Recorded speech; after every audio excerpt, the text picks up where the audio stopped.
Hola, buenas, yo soy Paloma Bravo Domínguez y este trabajo lo realizo junto con mi compañera Lidia Noguera Sánchez. Somos R3 y R2 de Medicina Familiar y Comunitaria de la zona Aljarafe. Nuestra sesión se titula El manejo de los traumatismos en la infancia. Bueno, comenzamos. Son la primera causa de mortalidad entre los niños mayores de 1 año y constituyen una causa importante de incapacidad permanente. Las causas más frecuentes de estos traumatismos son las caídas y los accidentes de tráfico o deportivos. Su aparato locomotor presenta unas características que no se dan en el adulto. Por una parte tenemos la presencia de zonas de crecimiento o fisis, cuya lesión puede producir deformidades o acortamientos si se ven afectadas. Además, el periósteo está más vascularizado, tiene mayor componente celular que en el adulto y, por tanto, mayor capacidad de formación ósea. Los huesos tienen un diferente módulo de elasticidad. Por tanto, los huesos infantiles tienen una mayor capacidad de absorber los traumatismos y una mayor capacidad de remodelación, determinada por la localización de la fractura y por la edad del niño. A menor edad del niño, mayor capacidad de fractura. Estas son las zonas anatómicas del hueso. Por una parte tenemos la zona más distal o parte final del hueso llamada epífisis, luego tenemos la zona de crecimiento o fisis, la diáfisis que es la zona central y por último la metáfisis que es la zona intermedia entre la epífisis y la diáfisis.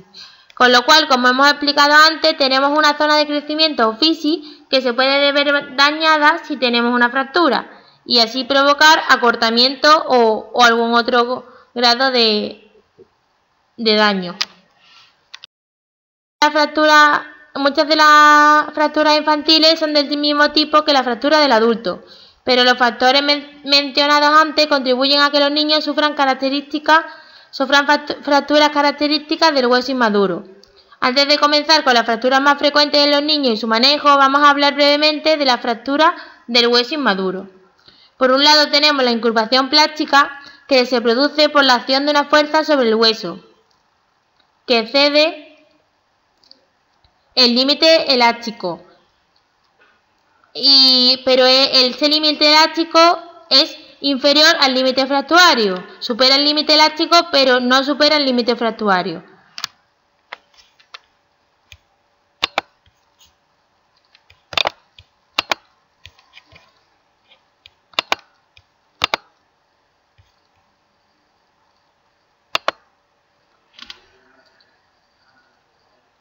La deformación plástica más frecuente es la del cúbito asociada a una fractura en tallo verde del radio.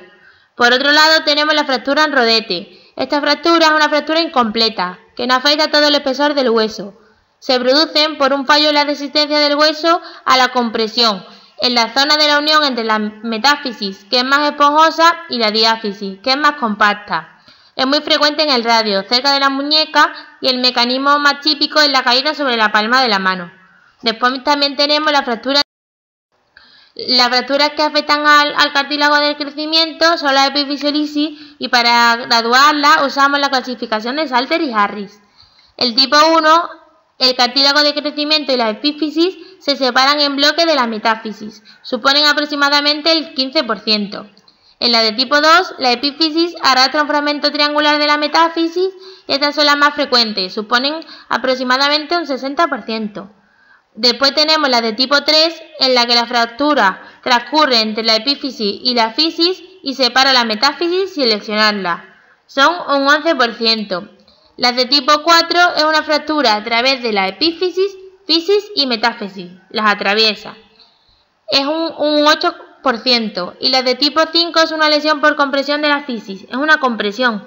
Y son muy poco frecuentes. Las dos primeras, las de tipo 1 y las de tipo 2, representan el 75% de la epifisiolisis y son las más benignas, ya que la placa germinal no está afectada y no suelen afectar el crecimiento.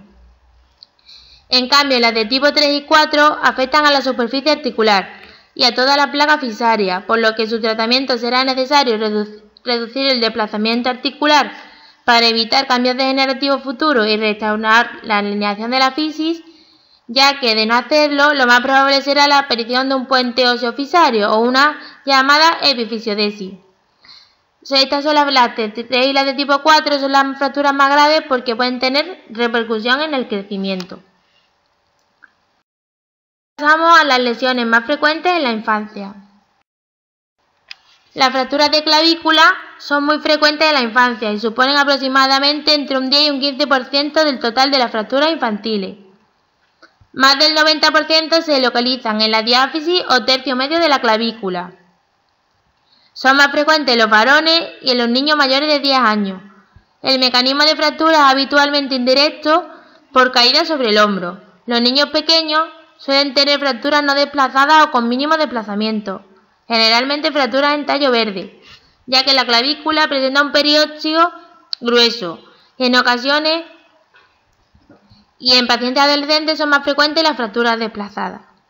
El niño se presenta a consulta con dolor y disminución de la movilidad del hombro y de la extremidad superior. También puede tener dolor en la zona clavicular. Puede haber crepitación y deformidad en caso de fracturas desplazadas. El diagnóstico se confirma con la radiología simple, debiendo visualizarse la cintura escapular completa para evitar lesiones asociadas. El tratamiento conservador se realiza mediante cabestrillo o vendaje en 8 durante 3-4 semanas y generalmente logra la consolidación de la fractura en casi todos los casos, siendo rara la pseudoartrosis.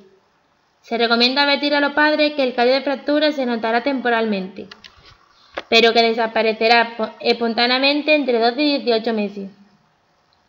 El tratamiento quirúrgico estará indicado en fracturas abiertas, en pacientes con compromiso neurovascular asociado o en pacientes adolescentes con acortamiento mayor de 2 centímetros, pero generalmente el tratamiento siempre es ortopédico. Ahora pasamos a la fractura de codo. El codo es una localización frecuente de lesiones complejas y además presenta un riesgo importante de complicaciones neurovasculares y de secuelas a largo plazo. Línea humeral anterior, una línea que discurre por la parte anterior de la diáfisis humeral y debe acortar el núcleo de osificación del capitelium por su tercio medio. Otro signo importante es el signo de la almohadilla grasa. En el codo existen diversas almohadillas grasas que envuelven la articulación. Cuando se produce un derrame articular, la almohadilla se despega del hueso y se visualiza una línea radiolúcida, como vemos en la imagen. En el contexto de un traumatismo, la presencia de un signo de almohadilla grasa nos obliga a descartar la presencia de una fractura. Y también podemos tener una línea trazada a través del eje del radio, que esta línea debe acortar el núcleo de osificación del capitelium, sea cual sea el grado de flexión del codo. Si no lo corta, implica que la cabeza del radio está lusada. El tratamiento de la fractura en las no desplazadas es una inmovilización con yeso durante 4 semanas, en las poco desplazadas, reducción cerrada bajo anestesia e inmovilización. En las fracturas con angulación importante o desplazada precisa reducción quirúrgica, generalmente cerrada y osteosíntesis con aguja de Kirchner. Es obligatoria la exploración neurovascular distal del miembro superior para descartar lesiones vasculonerviosas. La pronación dolorosa o codos de niñera es una lesión muy frecuente en niños de unos 5 años. Se produce como consecuencia de un mecanismo de tracción brusca desde la mano del niño por parte de un adulto, y lo que se produce es una subluxación de la cabeza radial con la interposición del ligamento anular. Por eso también lo llamamos muy frecuentemente codo de niñera, porque el padre tira del niño para cogerlo y es cuando se produce la subluxación. Clínicamente aparece dolor e impotencia funcional, con una posición habitual de pronación y semiflexión del codo. Las radiografías no hay que hacerlas de rutina porque son estrictamente normales. El tratamiento consiste en una reducción cerrada, mediante la maniobra de reducción clásica. Hemos visto que el niño tiene el hombro en pronación y semiflexión, por lo que hay que realizar es una flexión del codo y una supinación forzada máxima, y luego comprobar que la movilidad esté presente, que el niño pueda mover completamente el codo, distrayéndolo con juguetes o de alguna otra manera para ver que la movilidad está conservada. Para prevenir la lesión hay que enseñar a los familiares para que no vuelvan a repetir el mecanismo causante. Las lesiones del antebrazo son las fracturas más frecuentes en la infancia, entre un 45 y un 55% de las fracturas, y el 75% se localizan en el tercio distal, y generalmente se producen tras una caída con la mano extendida. Ahora vamos al tipo de fractura. La fractura podemos dividirla en dos grandes grupos, en función de si la línea de fractura afecta o no al cartílago de crecimiento. De las que no afectan a la fisis tenemos las fracturas aisladas de un hueso, las diafisarias de cúbito y radio y las de metáfisis distal de cúbito y radio. En las fracturas aisladas de un hueso es frecuente la asociación entre la fractura de cúbito con luxación de la cabeza del radio, llamada fractura de Monteggia, o la fractura de radio con luxación de la articulación radiocubital distal, que es la fractura de Galeazzi. Es muy importante siempre pedir la radiografía de codo y muñeca en niños ante la sospecha de una fractura de antebrazo, es decir, siempre hay que pedir codo y muñeca, y generalmente el tratamiento de esta fractura es quirúrgico. Las fracturas diafisarias de cúbito y radio son fracturas inestables. Generalmente la mayoría son desplazadas y requieren tratamiento quirúrgico. Reducción cerrada bajo anestesia general. Las fracturas de metáfisis distal de radiocúbito pueden ser fracturas en tallo verde, que son las más frecuentes en rodete o completas. Las más frecuentes son las fracturas de radio. Son fracturas incompletas y estables, no desplazadas. Generalmente la clínica es de dolor en la muñeca tras el traumatismo, sin deformidad y con limitación funcional variable, que hace que puedan pasar desapercibidas o etiquetarse como contusiones. Ante un dolor a punta de dedo en el dorso de la muñeca, en la zona metafisodiafisaria, sospechar una fractura. El tratamiento típico consiste en la reducción cerrada bajo anestesia, corrigiendo la deformidad y posterior inmovilización con yeso durante unas 4 o 6 semanas. En el segundo tipo tenemos las que afectan al cartílago de crecimiento fisis, la epifisiolisis del radio distal. En estas fracturas el mecanismo es una caída sobre la mano con la muñeca en hiperextensión y supinación forzada. Los tipos 1 y 2 de Salter y Harris son los más frecuentes. Puede asociar también fracturas en tallo verde del cúbito. El tratamiento de estas fracturas son ortopédicos, generalmente porque son no desplazadas, y se trata con una inmovilización con yeso durante unas 3-4 semanas. En la primera imagen vemos una fractura en rodete, que se ve que lo que apunta a la flecha es el rodete. En la segunda imagen, una fractura en tallo verde de la metáfisis distal del radio. Y en la tercera vemos una epifisiolisis tipo 2 del radio, de Salter y Harris tipo 2 del radio. Ahora pasamos con los miembros inferiores. Las lesiones traumáticas del pie del tobillo son frecuentes en la edad pediátrica, presentando un pico de incidencia entre los 8 y los 15 años de edad. Los niños presentan una gran lasitud ligamentosa. Por ello, la mayor parte de los esguinces de tobillo ocurren en niños mayores, a partir de los 10 años de edad. En niños menores, lo más frecuente son las epifisiolisis. Habitualmente se producen por fuerza de pronación-supinación forzada, asociadas generalmente a un mecanismo de rotación.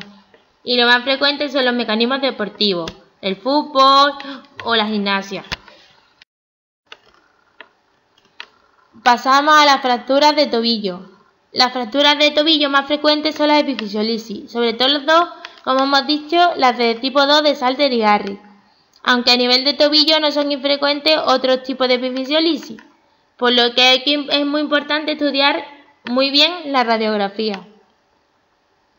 En las no desplazadas, las más comunes son las de peroné y se tratan con inmovilización. En las desplazadas se tratan con reducción e inmovilización posterior. También son frecuentes las fracturas en rodete de tibia distal. Son secundarias a una compresión longitudinal, produciéndose un fallo en la cortical de la zona metafisaria. Son fracturas incompletas que pueden pasar desapercibidas, ya que no existe desplazamiento de los segmentos fracturados. El tratamiento: inmovilización con yeso inguinopédico durante 4 o 6 semanas. Las fracturas completas de tibia distal, en función de la fuerza lesional, pueden presentar grados variables de desplazamiento. Las no desplazadas se tratan con inmovilización con yeso inguinopédico durante 4 o 6 semanas y las desplazadas con reducción e inmovilización posterior. También puede haber fracturas en rodete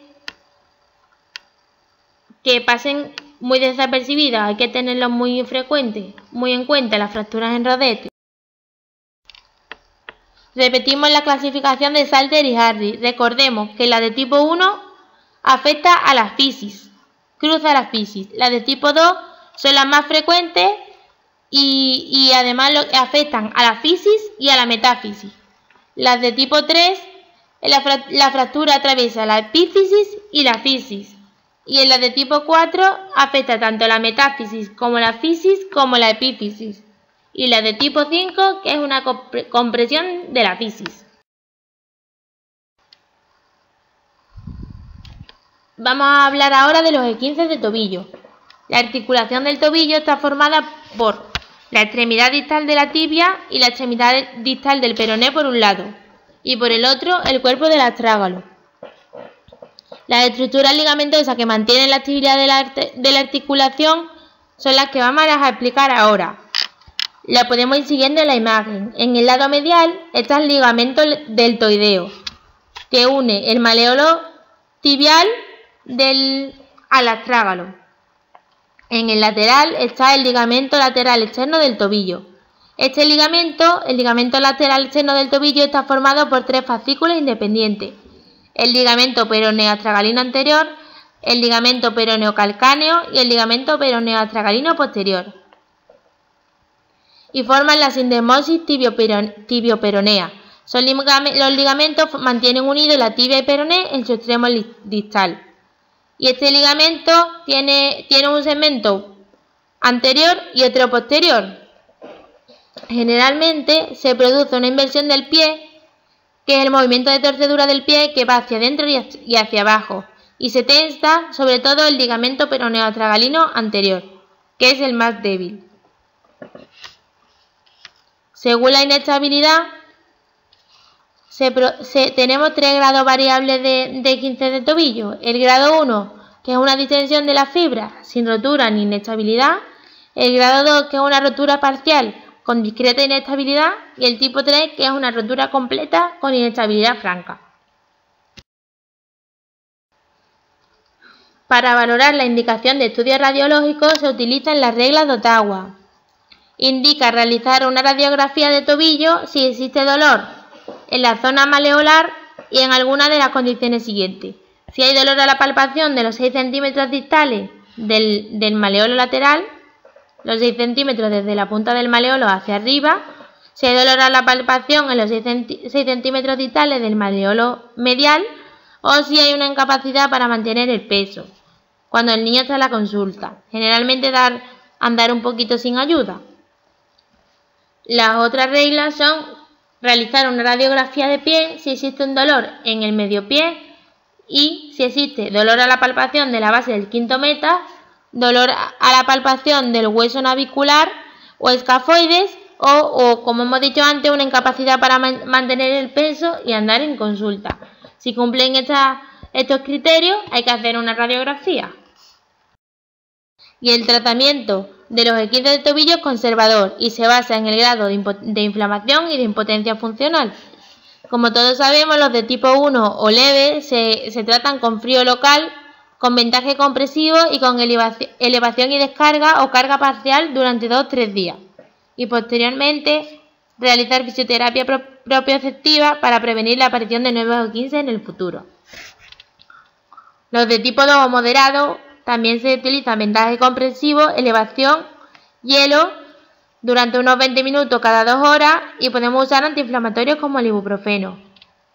También es importante no apoyar durante varios días, entre 5 y 7 días. Posteriormente, cuando ha cedido la inflamación, se pueden utilizar vendajes funcionales, esparadrapos pegados siguiendo la dirección del ligamento lesionado para comenzar generalmente la marcha y el apoyo, o también podemos colocar una ortesis. Posteriormente se realiza fisioterapia propioceptiva para prevenir de nuevo la aparición de esguince. En el esguince grado 3 o grave se utiliza una férula de escayola los primeros días y posteriormente yeso completo. El tiempo de inmovilización varía entre 3 y 6 semanas. Si hubiera pasado desapercibida una epifisiolisis o una fractura poco desplazada, la clínica sería exactamente la misma que la del esguince grave y el tratamiento sería exactamente el mismo. Esto es todo. Muchas gracias por vuestra atención.